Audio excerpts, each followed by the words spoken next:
오늘은 맥주 감사주일입니다.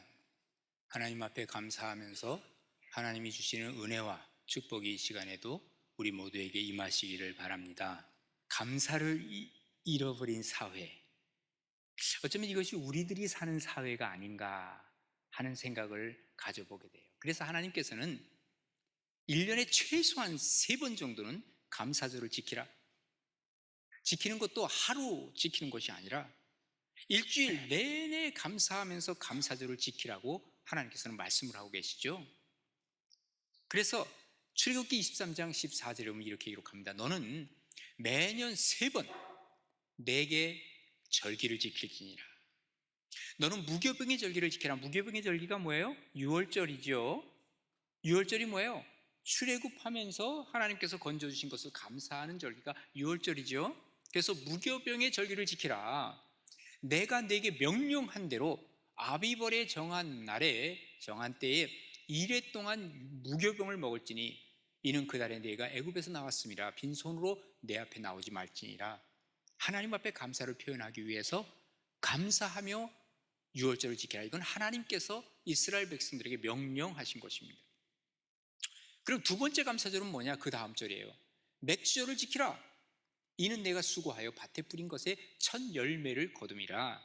그래서 첫 열매를 거두는 그때에 맥주절을 하나님 꼭 지키라고 얘기를 했습니다. 그 다음에 세 번째 절기가 뭐냐면 수장절을 지키라. 이는 내가 수고하여 이룬 것을 연말에 밭에서부터 거두어 저장함이란 뭐예요? 추수감사절을 지키라고 말씀하고 계시는 것입니다. 오늘 우리가 맥주감사절을 지키고 있습니다.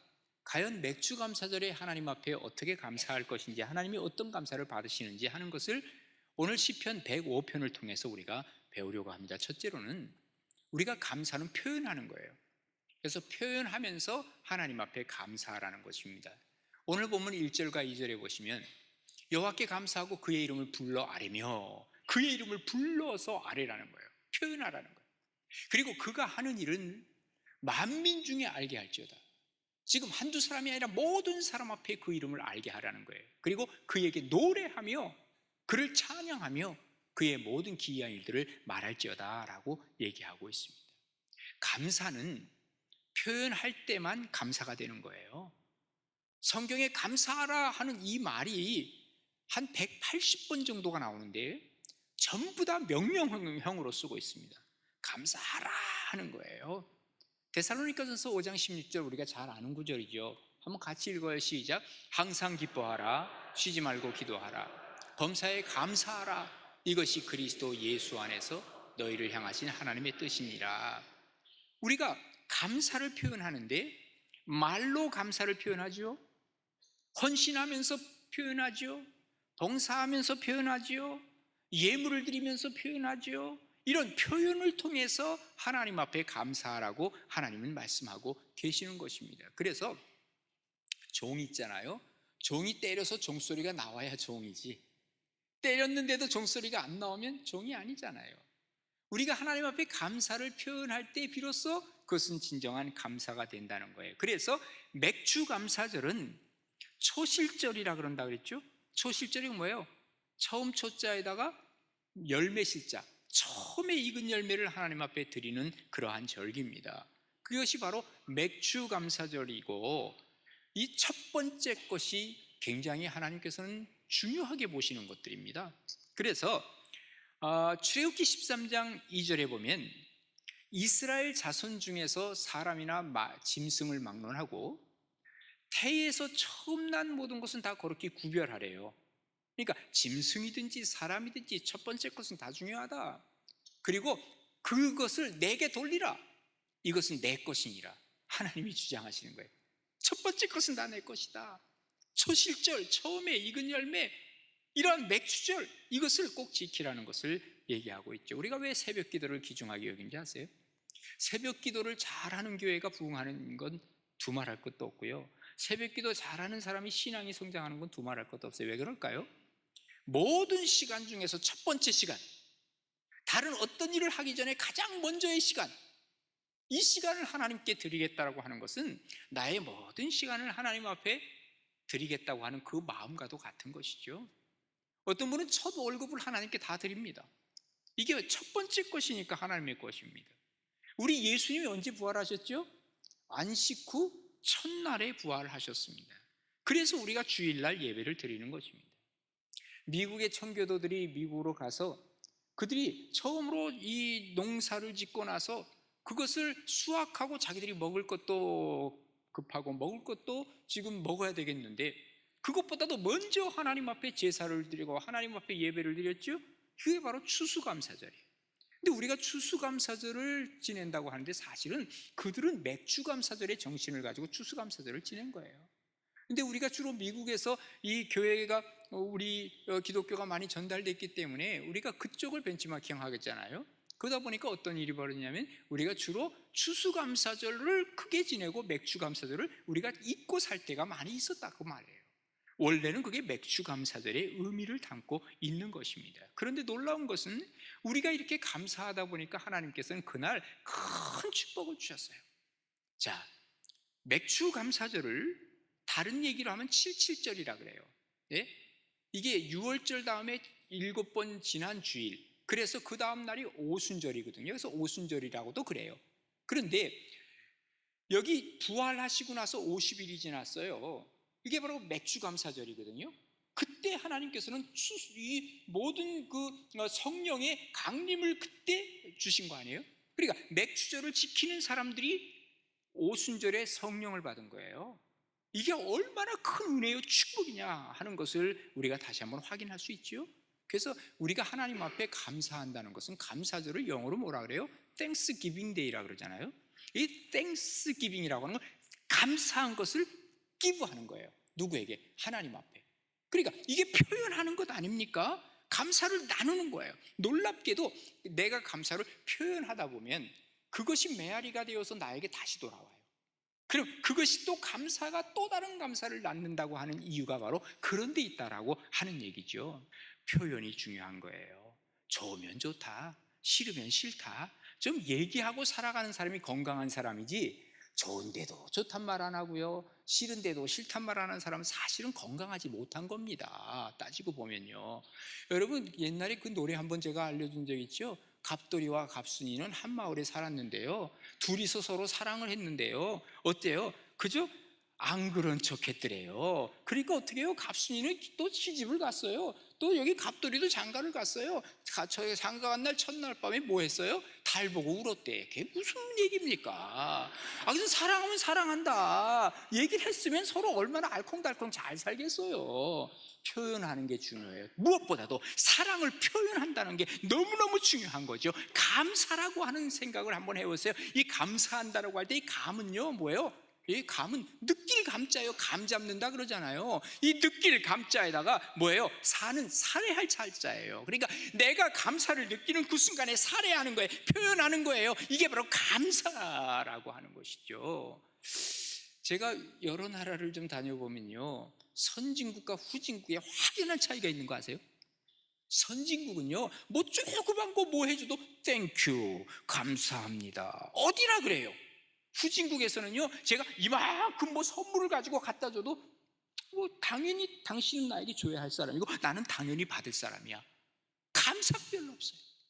차이는 바로 그거예요. 선진국과 후진국의 차이는 얼마큼 감사는, 개인적으로도 마찬가지예요. 하나님의 축복을 받느냐 받지 못하느냐는요, 감사를 얼마큼 하느냐에 따라서 하나님의 은혜가 내게 오느냐 오지 않느냐가 아마도 결정될 것이다 하는 얘기입니다.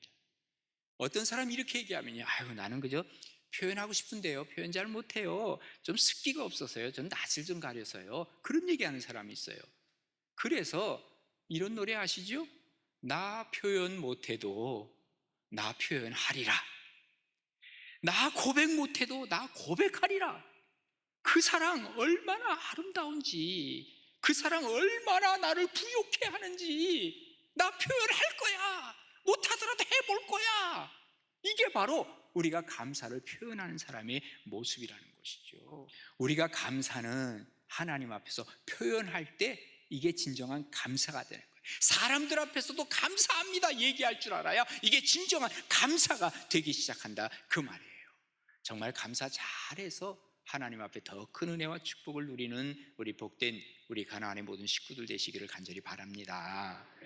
그 다음에 두 번째로는 마음으로 감사하는 겁니다. 오늘 본문 3절에 보시면, 자, 그의 거룩한 이름을 자랑하라. 여호와를 구하는 자들은 마음이 즐거울지로다. 뭐가 즐거워요? 마음이 즐거워요. 그러다 보니까 여호와와 그의 능력을 구하게 되고요, 그의 얼굴을 항상 구할지어다, 이렇게 말씀하세요. 우리가 마음으로 하나님 앞에 감사할 줄 아는 것, 표현하기 전에 사실은 우리의 마음속에 감사함이 있으면요, 그 감사를 가지고 표현하게 되고요, 표현하다 보면 이것이 다시 뭐가 된다 그래서 메아리가 되어서 나에게 오는 거예요. 그래서 감사는 또 다른 감사를 낳고, 그리고 이 감사를 통해서 우리가 하나님 앞에 더 가까이 나아갈 수 있는 길이 열리기 시작한다는 것이죠. 서양 속담에 보면 이런 얘기가 있어요. 감사가 마음의 문을 열고 들어올 때 불평은 뒷문으로 슬그머니 꽁무니를 뺀다는 거예요. 우리가 감사를 채우느냐 불평으로 채우느냐 하는 것은 둘 중에 하나예요. 예, 문을 열어놓으세요. 뭘로? 감사의 문을 열고 감사가 들어오도록 해야 돼. 수도원과 감옥의 차이를 얘기하는 사람들이 꽤 있어요. 근데 참 비슷하답니다. 수도원과 감옥. 아주 엄한 규율이 있고, 또 시간과 공간의 제약이 있고, 또 그곳에서는 다 노동을 해야 되는 그러한 공통점이 있습니다. 그런데 정말 다른 것이 하나 있습니다. 그게 뭐냐? 수도원에는 감사가 있고 기쁨이 있어요. 그런데 감옥에서는 기쁨이 아닌 불평이 있고, 그리고 감사가 없는 것이 감옥이라고 얘기합니다. 아마도 맞는 얘기일 것입니다. 우리 스스로 나 자신을 감옥으로 가둬놓는 사람이 있고, 나 자신이 어떤 힘든 일이 있고 내가 빠져나갈 수 없다 할지라도 내 속에 수도원으로 만들어가는 사람이 있더라, 그 말이죠. 세상은 어떤 눈으로 보느냐에 따라서 세상은 분명히 달라집니다. 프랑스의 철학자인 마르셀 프루스트라고 하는 사람이 있어요. 이분이 잃어버린 시간을 찾아서라고 하는 이 책을 썼는데, 여기에 보면 이런 얘기가 나옵니다. 우리가 살다 보면은 계속 사건을 접하게 돼요. 그래서 어떤 스토리들이 계속 일어나요. 그런데 이 사건보다도 중요한 것이 있는데 해석이 더 중요하다는 거예요. 사건이라고 하는 이 팩트보다 더 중요한 것은 바로 그것을 어떤 방향에서 해석하느냐. 자, 어떤 사건이 일어났어요. 이것을 사람들은 어쩔 수 없이 어느 누구나 내면화합니다. 내가 가지고 오는 거에 간직하는 거예요. 그런데 이 가지고 오는 간직하는 그 과정 속에서 여기 자기 생각이 가미가 되죠. 당연하죠. 내 생각에 의해서 이 사건을 어떻게 하냐, 그게 바로 해석 아닙니까? 그런데 이 해석을 하면서 나도 모르게 부정적인 마음이 들어가고 비판적인 마음이 들어가면 그곳에 나도 끌려가는 거예요. 그래서 결국 그 사건이 일어난 그 자체를 굉장히 부정적으로 볼 수밖에 없고, 그리고 그때 등장하는 인물들, 같이 있었던 인물들이 다 부정적으로 보이고 미워지고 그럴 경우들이 많다는 거예요. 그런 사람들은 결국 미래가 부정적으로 갈 수밖에 없다라고 하는 것이죠. 우리가 어떻게 해석을 하느냐, 어떻게 보느냐에 따라 모든 것을 다르게 볼 수 있다라고 하는 거예요. 그래서 우리가 어떤 틀을 가지고 봐야 되느냐, 이 틀이 뭐예요? 영어로 툴이에요. 예? 감사의 툴을 가지고, 우리가 감사의 이 스크린을 가지고 바라봤을 때 그 사건은 달라지기 시작하고, 그때부터 긍정 에너지가 나오기 시작하는 것이죠. 이게 바로 미래가 열리는 거예요. 이걸 한마디로 뭐라 그래요? 믿음이에요. 믿음. 믿음의 눈으로 보는 거예요. 그러기에 감사라고 하는 것은 뭐냐? 감사는 바로 우리가 복받는 사람의 마중물이에요. 옛날에 혹시 이거 펌프질 해보셨어요? 펌프질 하려면 마른 펌프에는 물 한 방울도 안 나옵니다. 거기에다 어떻게 하죠? 바가지로 물을 그냥 쫙 퍼야 돼. 그러고 나서 빨리 이거를 펌프질을 하면 물이 콸콸 나오게 돼 있어요. 마중물이에요. 감사를 내가 물속에 집어넣기 시작하면 그 다음에 감사의 조건들이 콸콸콸콸 나오기 시작하는 이 복받는 마중물, 이 감사를 우리가 그래서 외치고 살고 마음속에 담고 살고 표현하고 살아가는 이유가 바로 그런 데 있다, 그 말이죠. 저 스웨덴의 구세군에서 재무를 맡았던 어거스트 루비디 스톰이라고 하는 분이 계세요. 이분이 37살 때 척추염을 앓았다 그래. 예, 뭐 죽어가는 것이 뭐, 그리고 자기는 이제 끝났다 생각을 하는데, 그때 하나님 앞에 자기가 감사할 게 뭔가 생각을 했대요. 그리고 나서 감사를 적기 시작하는데 막 줄줄이 나오는 거야. 그래서 그때 노래를 지은 것이 날 구원하신 주 감사, 모든 것 주신 감사, 지난 추억이 내 감사, 주 내 곁에 계시네. 향기로운 봄철의 감사, 외로운 가을 날 감사, 사라진 눈물도 감사, 나의 영혼 평안해. 그렇습니다. 이 감사라고 하는 것은요, 감사하는 사람이 행복할 수밖에 없는 것이 바로 이런 겁니다. 뭐 감사한다고 해서 가난한 사람이 갑자기 부자가 되나요? 그건 아니죠. 감사한다고 해서 뭐 장애인이 갑자기 비장애인이 되나요? 아니잖아요. 감사한다고 해서 뭐 민주적으로 막 그냥 못생겼던 사람이 갑자기 뭐 그냥 아주 미인이 됩니까? 아니잖아요. 그러나 달라지는 게 있어요. 마음으로 감사가 들어오기 시작하니까 그때부터는 내가 행복하기 시작해요. 상황은 전혀 변화되지 않아도 내가 감사할 수 있을 때 하나님이 나에게 행복을 주시기 시작하더라, 그 말이에요. 맥주감사절은 바로 그런 감사예요. 맥주감사절과 추수감사절은 달라요. 추수감사절은요, 다 추수해놓고 와, 올해 1년 동안 하나님 감사하네, 이게 추수감사절이에요. 맥주감사는 아무것도 안 보여. 추수한 거 뭐 처음 추수한 게 얼마나 있겠어요? 요만큼 있는 거야. 그걸 보고 그래도 하나님 앞에 나는 감사할 수 있어. 그러니까 정말 행복하게 살 수 있는 사람은 맥주감사절을 지키는 사람의 모습이라는 거예요. 사도 바울은 골로새 3장 16절에서 이렇게 얘기합니다. 그리스도의 말씀이 너희 속에 풍성히 거하여 모든 지혜로 피차 가르치며 권면하며 시와 찬송과 신령한 노래를 부르며 감사하는 마음으로 하나님을 찬양하고, 또 무엇을 하든지 말에나 일에나 다 주 예수의 이름으로 하고 그를 힘입어 하나님 아버지께 뭐 하라고요? 감사하라. 어쩌면 이것이 진정한 하나님의 은혜 가운데 사는 사람의 모습이에요. 마음으로 감사하라. 저는 이걸 조금 바꿨으면 좋겠어요. 마음껏 감사하라. 마음을 다하여 감사하라. 이 감사의 내용들을 우리가 마음으로 감사할 때 하나님께서는 그 사람을 주목하여 쳐다보기 시작합니다. 너 감사했구나.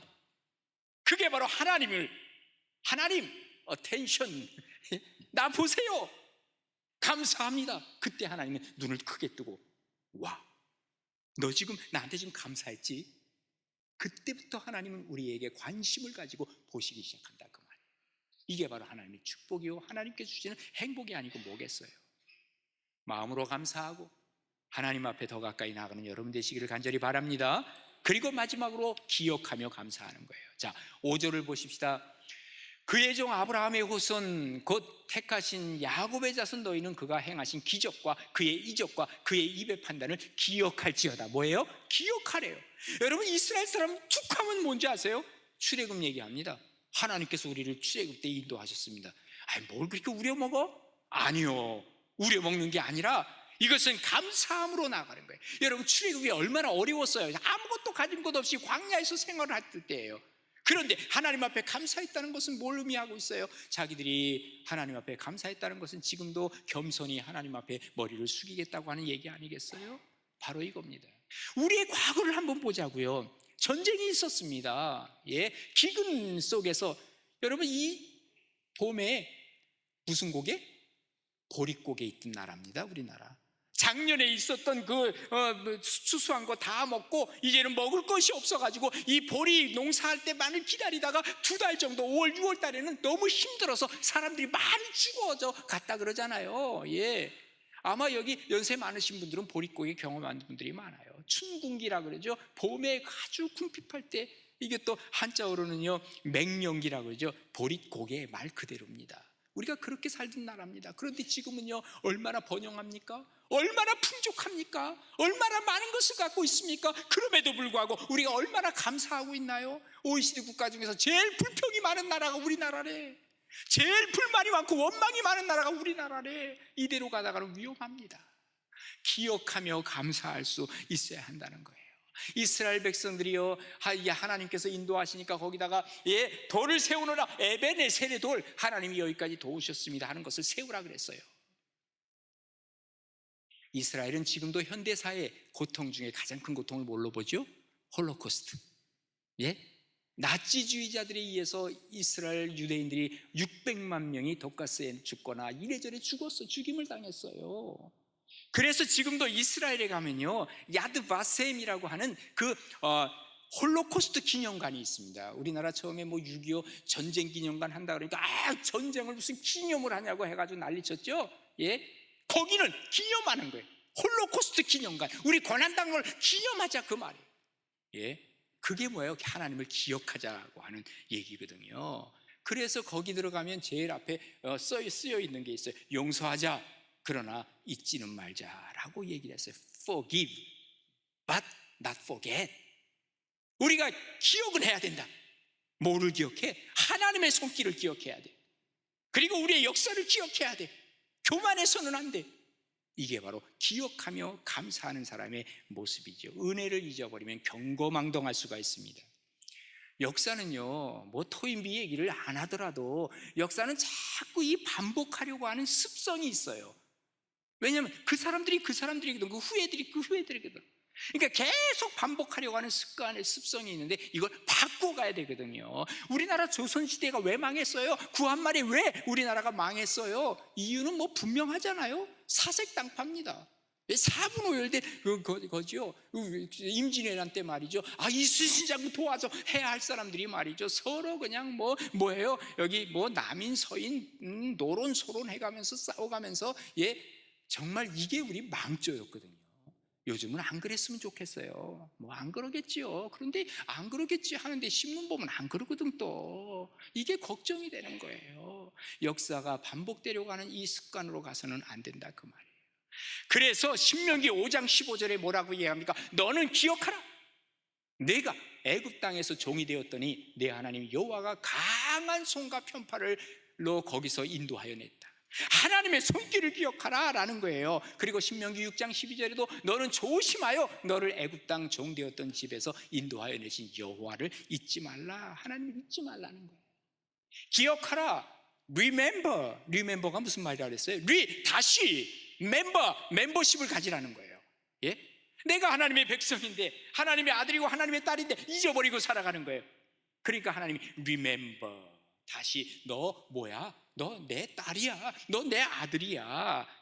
기억하라는 거예요. 너 예수 그리스도의 보혈의 피로 말미암아 내가 구원받았잖아. 언제 기억이 될까요? 감사하다 보면 기억이 나기 시작한. 내가 누구에게 감사하는데? 하나님에게. 하나님이 나를 구원해 주셨다고 하는 것, 이거를 우리가 보는 것이죠. 어쩌면 내가 누려왔던 모든 것들이 너무도 당연한 거야. 그거 당연히 있었던 거지. 그런데 손경민 목사는 그게 당연한 게 아니라는 거예요. 자기가 중학교 다닐 때도 아버지가 일찍 잃고 엄마가 자기를 싹바느질하고 그리고 키우는데, 자기도 어릴 때 중학교 때 신문 돌리면서 아르바이트 하면서 겨우 커왔는데, 지나온 걸 가만히 생각을 해보니까 이 모든 게 다 하나님의 은혜였다는 거예요. 은혜가 아니고서는 자기가 여기까지 설 수 없었다는 거예요. 참 정말 우리가 생각해보면 은혜죠. 기억해보면 은혜죠. 그래서 노래하는 겁니다. 내가 누려왔던 모든 것들이, 내가 지나왔던 모든 시간들이, 내가 걸어왔던 모든 순간이 당연한 줄 알았더니 당연한 것이 아니고 전부 하나님이 주시는 은혜라는 거죠. 아침 해가 뜨고 저녁에 놀이 지고 봄에 꽃향기가 피고 가을에 열매 맺는 이 모든 계절의 변하는 모든 순간을 아무리 생각해봐도 이건 은혜야, 감사야, 기억해보니 감사야. 이 감사를 할 수 있다는 것, 이게 바로 축복이요 은혜인 줄로 믿으시기 바랍니다. 그래서 시편 50편 23절에 보면 한번 같이 읽어요. 시작. 감사로 제사를 드리는 자가 나를 영화롭게 하나니 그의 행위를 옳게 하는 자에게 내가 하나님의 구원을 보이리라. 아멘. 감사하며 사십시다. 그 감사는 표현해야 되고, 그리고 마음으로 뿐만 아니라 기억하며 감사할 때 하나님이 주시는 행복과 은혜가 우리 가운데 넘쳐서 또한 감사로 세상을 변화시키는 복된 여러분 되시기를 주님의 이름으로 축복합니다.